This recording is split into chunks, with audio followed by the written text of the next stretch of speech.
For today's vlog, samahan nyo naman ako mamili ng aming panindang damit.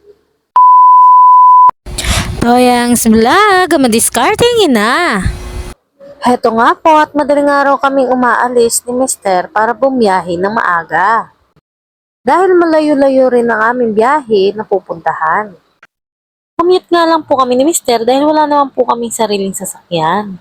Kaya nga isa rin sa aming pangarap na magkaroon ng sariling sasakyan nang hindi kami mahirapang bumabiyahe para mamili ng aming paninda.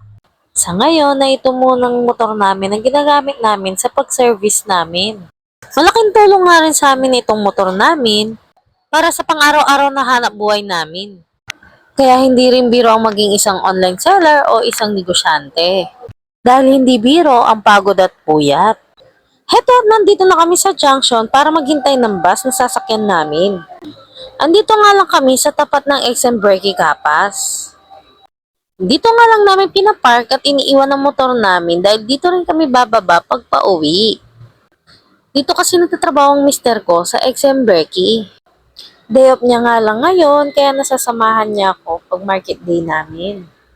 Heto na nga po at nakasakay na kami sa 5-star bus dahil sa Cubao lang naman kami bababa. 7 AM na nga ng mga oras na ito at nandito na kami sa Dao Pampanga Terminal. 15 minutes nga ang paghinto nila dito para pumikap ng mga pasahero at dito nga ay bumili muna kami ng empanadang kakainin namin. Fast forward nga at nandito na kami sa malapit sa Philippine Arena. Noong bago pa lang kami sa pagbabiyahe ay isa sa palatandaan ko na kapag malapit na kami sa aming pupuntahan o sa Cubao ay pag nakikita na namin itong Philippine Arena. Mga nasa 2.5 oras nga lang ang biyahe namin papunta dito sa Cubao. Pagkababa nga namin ay 2 beses naman kami sumakay ng jeep ng papuntang Taytay Tiangge. Kapagod no, pero kakayanin para sa pangarap.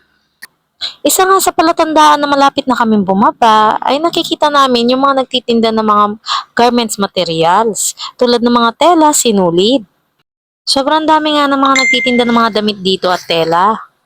At heto na't nakababa na kami at nandito na kami sa Taytay Public Market. Katabi lang nga nito ang Taytay Tiangge.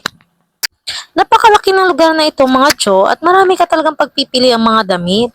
Maganda nga mamili dito lalo na sa mga gustong magsimula ng kanilang RTW business. Una nga ang pinuntahan namin dito ay ang Bagpi Garment Center dahil dito talaga ang pinakamura at affordable na mga damit na pwedeng panimula talaga sa ating business. Nag-ikot-ikot pa nga kami dyan at hindi na namin na-video ang mga pinuntahan namin. At pagkatapos nga namin kumain ay bumiyahe na rin kami pabalik. Kitang-kita naman kung gaano katsaga ni Mister at walang arte. Ginusto mo yan, nag-asawa ka ng utak negosyante. Yun lamang po at maraming salamat sa panonood!